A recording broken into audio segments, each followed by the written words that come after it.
우리를 구원하시는 하나님의 의지가 우리보다 더 크다라는 사실에 관점을 맞춰야 신앙이 될 수 있습니다.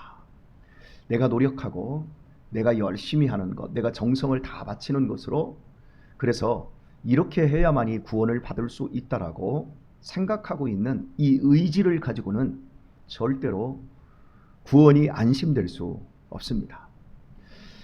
저 목사님이나 저 장로님을 보면 하나님이 살아계신 것 같고 저분들은 틀림없이 하나님이 구원하신 것 같은데 내가 나를 보았을 때 너무 숨겨진 죄가 많고 더러움이 많아서 나는 아닌 것 같아 라고 하는 이 갈등이 우리 안에 각자마다 소시적에 있었습니다.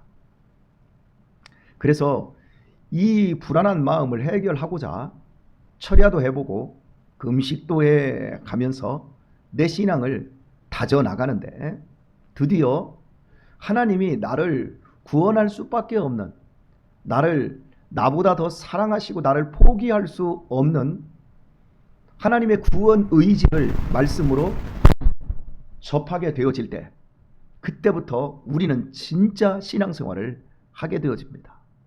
평안이 있고 자유가 있고 기쁨이 있고 행복이 있는, 절대 구원에 대해서 실패가 없을 거라고 하는 이것을 확인하는 그 순간부터 우리는 진짜 크리스찬의 삶을 살 수가 있게 되어집니다. 오늘 본문은 어제와 마찬가지로 두려워 말라, 놀라지 말라. 우리가 비록 지금 바벨론 포로와 같은 삶을 산다 할지라도 그것은 우리를 그냥 징계해서 우리를 멸망시키는 것이 아니라 우리를 더욱 정금과 같은 아름다운 신앙으로 만들어내기 위한 것이라는 사실, 여기에 주목해야 한다고 여러분에게 말씀을 드렸습니다. 우리가 전생에 무슨 큰 죄를 지었고 그리고 내가 젊은 날 죄 지은 게 아직도 다 갚아지지 않았기 때문에 내 인생에 고통이 따르는 것이 아니라 우리를 만드시고자 하는 하나님의 구원 의지가 우리보다 더 세기 때문이라고 하는 것. 그래서 어제 아침에 부모의 입장에서 자녀를 대할 때 자녀가 훌륭해지기를 원하는 그 마음이 부모가 그 의지적으로 더 크다고 말씀을 드렸습니다. 자녀는 허황된 꿈만 꿉니다. 허황된 소원만 있습니다. 일확천금, 연예인이 된다거나 세상에 그 모든 것, 세상 사람들은 안 돼도 나만큼은 잘 될 거야 라고 하는 소원만을 가지고 그저 편하게 쉽게 그리고 게으른 삶을 계속합니다. 그러나 부모는 자녀를 향해서 결단하는 의지가 있어서 자녀의 게으름이나 모자람에 대해서 그냥 훌륭한 부모일수록 그냥 봐주지 않습니다. 그래서 아주 호되게 꾸짖고 그러면서 자녀를 잘되게 하는 이 의지가 훨씬 크다라는 사실을 우리가 어제 아침 살펴보았더랬습니다. 하나님께서 우리의 삶 속에 지금 일어나고 있는 이 고난과 역경들은 바로 우리를 이렇게 지금보다 더 고지대에 우리가 생각하기보다도 더 아름답고 경건한 믿음의 사람을 만들어내기 위해서 우리를 연단하는 것입니다. 고난이 없이 믿음이 좋아지는 법이 없습니다. 훈련과 연습을 세게 받을수록 정말 믿음 생활이 훌륭해집니다. 이 교회 안에 이단이 안 돌아야 되겠지만 이단이 돌아도 우리가 이겨낼 수 있는 힘만 있으면 이단이 들어와서 가만히 설교를 듣고 성도들이 하는 삶을 보면서 이게 진짠가 보네. 그 사람들이 이곳에서 변화되어진다면 오히려 그것은 축복이 되어지는 겁니다. 이길 힘이 없는 것이 문제지요. 고난을 이길 힘이 없는 믿음이 문제지 고난이 문제는 아니란 말이지요. 하나님을 우리가 의지하고 하나님의 말씀 안에서 제대로 우리 자신들을 해석할 수만 있다고 한다면 어떤 경우에도 우리는 그러한 삶의 근거를 가지고 더 나은 하나님의 사람으로 만들어질 수 있음을 기억을 해야 될 것입니다. 그래서 하나님의 의지가 우리보다 세다라고 하는 것, 그래서 너희들 다시는 수치를 당하지 않을 것이다, 이 말씀을 어제 4절을 중심으로 살펴보았고 오늘은 더 한 가지를 우리에게 말씀하고 있어서 그 말씀이야말로 우리의 신앙에 정말 담대함과 용기를 주고 있습니다. 자, 5절을 보면 이는 너를 지으신 자는 네 남편이시라. 그 이름은 만군의 여호와시며 네 구속자는 이스라엘의 거룩한 자시라. 온 세상의 하나님이라 칭함을 받으실 것이며 말씀합니다. 나를 지은 자가 그냥 단순히 창조자 하나님, 만군의 하나님 이렇게 하지 않고 네 남편이다. 남편을, 훌륭한 남편을 두신 분들은 이 본문이 정말 은혜롭게 여겨질 것인데, 남편을 훌륭하게 두지 못하신 분들은, 또 그렇게 마음에 생각하고 있는 분들은 이런 말씀이야말로 우리들에게 은혜가 덜 되어지는 것으로 느껴집니다. 여러분, 우리가 어린 시절에 어떤 아버지를 두었느냐에 따라서 하나님에 대한 그 감각이라든지 하나님과의 관계가 굉장히 좋습니다. 아주 친밀해지지요. 하지만 어려서 아버지와의 관계가 좋지 않았고 폭력적이고 또 고함이나 지르고 이해를 안 해주고 윽박이나 질렀던 이런 아버지를 두었던 사람들은 오래도록 하나님을 알아갈 때 아버지로 하는 것이 아니라 그냥 무섭고 나를 감시하고 통제하는 하나님으로 알게 되어지지요. 하지만 아버지를 정말 좋은 아버지를 두었고 그 좋은 아버지와의 관계를 잘했던 사람들은 하나님 아버지와의 그 관계도 잘하고 교회 안에서 믿음 생활하는 것도 굉장히 이렇게 여유롭고 또 행복한 믿음 생활을 하게 되어지는 것들을 보게 되어집니다. 그런 것처럼 우리가 하나님께서 나의 신랑이다, 너희는 내 신부다라고 하는 이런 말씀들이 우리 안에 딱 들려질 때 좋은 남편, 좋은 아내를 두고 좋은 부부 관계를 하는 사람은 그래, 이 정도로 좋은 거지, 이 정도로 하나님이 우리를 사랑하시는데 이거보다 더, 그러니까 설명할 길, 이 세상에 있는 것을 가지고 보이지 않는 것을 설명하는 거죠. 예수님께서 이 땅에 오셔서 다 비유로 설명하신 이유가 뭐냐면 우리가 이해할 수 있게 하기 위해서 농사 짓는 비유, 씨 뿌리는 비유, 누룩의 비유, 이런 것들을 다 해가지고 진짜 하나님의 나라가 어떤가를 보여주는 거예요. 여러분, 하나님과 우리와의 관계가 부부 관계예요. 그런데 그분은 시시한 정치가나 돈 많은 재력가가 아니에요. 그분은 온 세상의 하나님, 만군의 여호와, 우리를 지으신 하나님이에요. 그 하나님이 저와 여러분을 남편과 아내 관계로 보호하고 또 이끄시고 계시다라고 말씀하고 있는 겁니다. 자, 우리가 지금 현재 주일에 요한복음 4장을 설교를 지금 통해서 사마리아 여인의 비극적인 삶 속에서 예수님을 만나기까지의 그 축복을 돌아보고 있는 중에 있습니다. 여러분에게 말씀드렸습니다. 그녀는 음란한 여인이 아닌 그 사회의 구조학적인 악에 의해서 피해를 입은 거라고 말씀을 드렸습니다. 만약에 남편이 있는데 음란한 행위로 가늠하다 잡혔으면 돌멩이를 쳐 죽입니다. 시집 다시 못 갑니다. 이런 여자를 쳐 죽이지 않으면 이런 여자는 밖에 나가서 몸을 파는 창녀로 평생 그냥 굴러 먹어야 됩니다. 이런 여자가 5번 결혼하고 6번째는 동거 중이다? 이 여자는 음란한 여자가 아니라 버려진 여자라고 말씀을 드렸습니다. 남편들이 그 당시에 휴소라는 그 제도에 의해서 남편들이 살다가 요리하는 뒷모습이 꼴 보기 싫어. 그래서 휴소를 딱 써주고 나가. 그러면 이혼이 되는 거. 그러니까 여자에게는 아무런 권리가 없어요. 여자는 이혼을 할 권리도 없고 자기가 무슨 방어할 아무것도 없는 그런 시대라고 여러분에게 말씀을 드렸던 걸 여러분 기억하시지요? 오늘 본문에서 너 내 아내야 라고 이렇게 말씀하시면서 6절을 보면 여호와께서 너를 부르시되 마치 버림을 입어 마음에 근심하는 아내 곧 소시의 아내 되었다가 버림을 입은 자에게 함같이 하실 것임이니라. 네 하나님의 말씀이니라. 예. 자, 여러분 보세요. 우리나라의 결혼제도는 그냥 만나서 상견례하고 결혼 날짜 딱 잡아버리고 결혼하지요. 근데 옛날에는 약혼이라고 하는 걸 했었지요. 그지요? 그런데 이스라엘의 결혼 방법에는 약혼도 있고 정혼도 있고 결혼도 있어요. 가장 먼저 이제 우리 이렇게 결혼하기로 약속하자. 예, 그다음에 정혼을 하는데 정혼을 한 상태에서는 이게 정식적으로 부부 관계로 법적으로 부부 관계가 되어지는데 몸은 섞지 않습니다. 같이 살지는 않습니다. 어느 정도 시간을 두고 있다가 신랑이 신부 집으로 와서 데리러 오면 그때 결혼이 끝나고 다시 이제 자기 집으로 이제 데려가는 이런 형태를 씁니다. 그런데 이게 못돼 박은 것이 뭐냐면 이 남자가 이 정원 기간이 1년도 될 수 있고 뭐 2년도 될 수 있고 10년도 될 수 있어요. 남자 마음에 남자가 준비되면 이제 데리러 가는 건데 이 남자가 가만히 집에서 있다가 그 여자가 마음에 안 들어. 그러면 무슨 트집을 잡든지 아니면 그 여자가 행실이 방자하지 않아. 아주 방자해. 뭐 이렇게 되어져서 이런 소문을 들었습니다. 그러면 이 남자가 가만히 이 여자에 대해서 나는 당신과의 결혼을 이제 취소하겠습니다 하고 데리러 가지를 않는 거예요. 그러면 그 여자는 그 남자하고 잠을 잔 적도 없어요. 그러면 여러분 부부관계도 안 했어요. 그런데도 불구하고 이 여자는 이혼을 당하는 거예요. 여러분 이 사회적인 이 피해를 여자들이 그대로 당하는 거예요. 그러면 이 여자는 이제 친정집에서 있다가 신랑이 올 날을 기다리고 있는데 이 신랑이 오지는 않고 어느 날 갑자기 이혼 증명서가 와버린 거예요.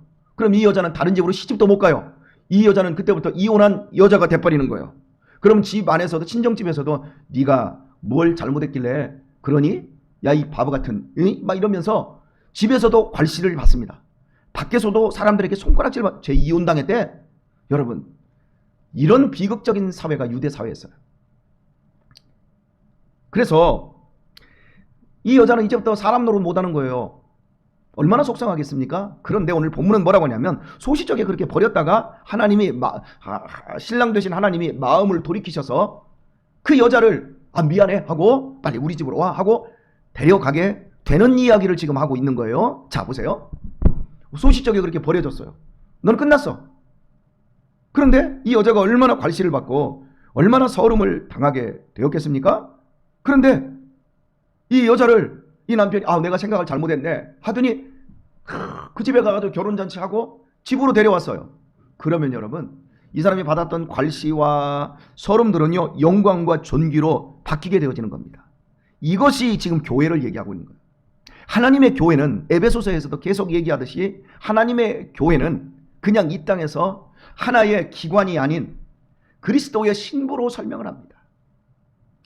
그리스도께서 신랑이시고 교회는 그 신랑이신 예수님의 신부라고 말씀하고 있습니다.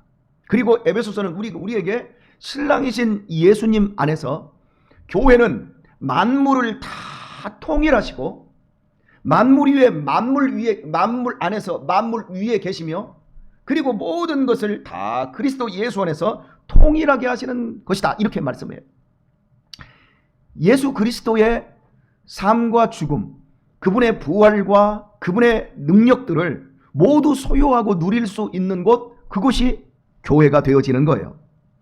자, 여러분, 아내의 사명은 남편을 누리는 데 있습니다. 아내의 사명은 남편을 조종하고 남편을 헐뜯는 데 있는 것이 아니고 남편과 싸우기 위해서 존재하는 것이 아니라 아내의 사명은 남편을 내조하고 보조하고 남편이 온전히 여자와 하나 연합하여 온전한 사람이 되게 하는 데 있습니다. 이것이 아내의 사명입니다. 그리고 아내는 누리는 것입니다. 자, 남편이 저도 결혼 생활을 했으니까 신부님들이나 결혼을 하지 않는 뭐 이런 사람들은 절대 알 수 없는 신비가 바로 그겁니다. 제가 남편으로서 아내와의 관계에서 제일 중요한 것이 뭔가 생각을 해보면 소통이에요. 부부의 첫 번째 자리가 소통이에요. 소통이 되면 이해가 돼요. 그런데 소통이 안 되면 불통이 와요. 불통이 되면 고통이 와요. 근데 소통이 오면 행복이 와요. 근데 이게 이루어져야 되는데 제 경험을 얘기하겠습니다. 제가 아내와 소통이 되고 아내의 사랑이 확인되는 그 순간부터 갑과 을의 관계가 바뀌어버리더라고요. 결혼하기 전엔 이게 뭔가 좀 달랐어요. 그런데 제가 딱 결혼을 해서 아내가 나를 사랑하는 걸 내가 이렇게 확인이 딱 되니까 제가 갑이었다가 아내가 갑이 되고 제가 을이 돼버리더라고요. 여러분은 이게 무슨 의미인지 잘 어려우실 것 같아서 다시 한번 제가 다른 각도에서 설명하겠습니다. 우리 자녀들이 있지 않습니까? 자녀들이 아버지와 부모와의 관계에서 사랑을 확인하는 순간 자식들은 반말을 하기 시작합니다. 그러면서 지네들이 맡겨놓지도 않았는데 아버지의 돈, 아버지께 직거돼 버려. 엄마께 직거돼 버려.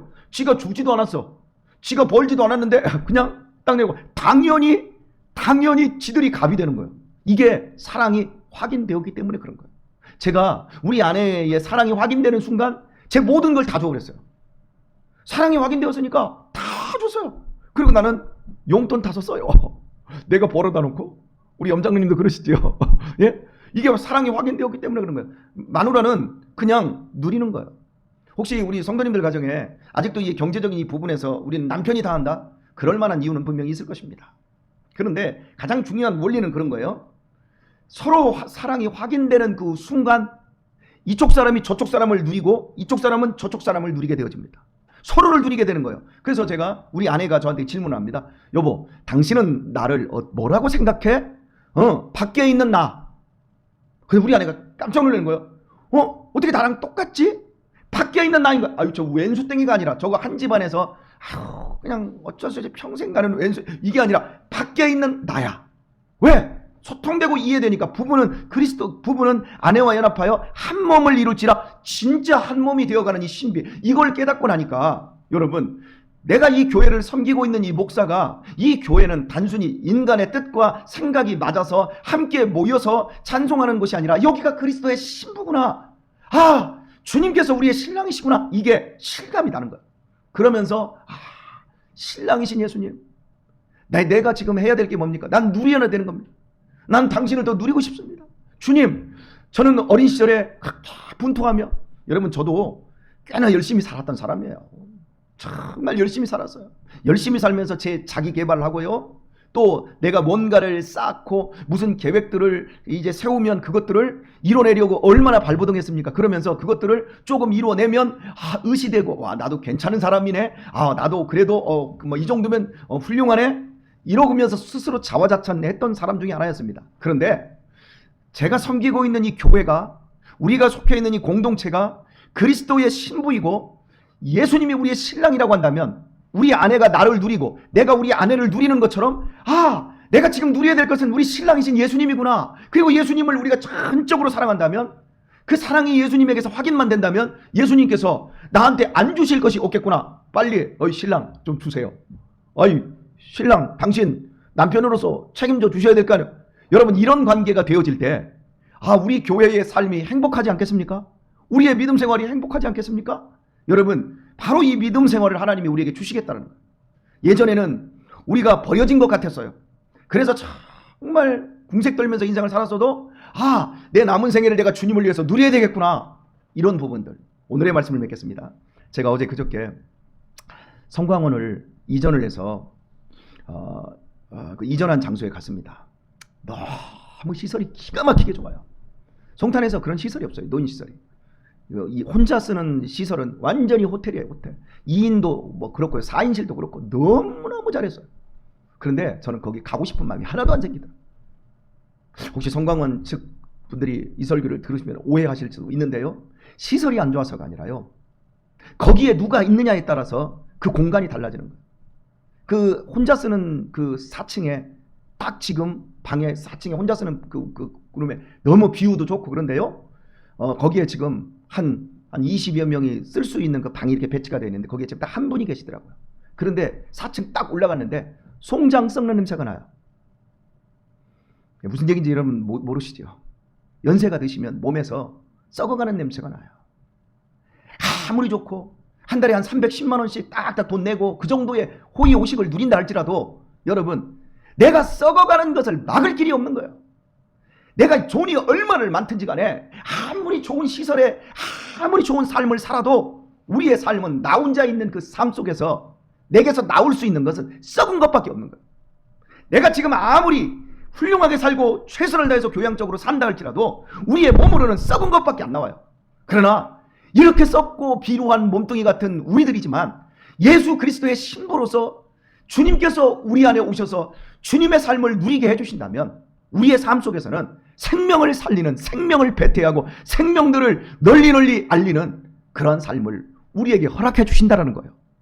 오늘의 삶 속에서도 사랑하는 교회 여러분의 삶이 주님을 누리시고 신랑이신 예수님에게 여러분의 필요를 구하며 그 안에서 오늘도 행복한 이 하루를 살아가실 수 있기를 우리 주 예수님의 이름으로 축원드립니다.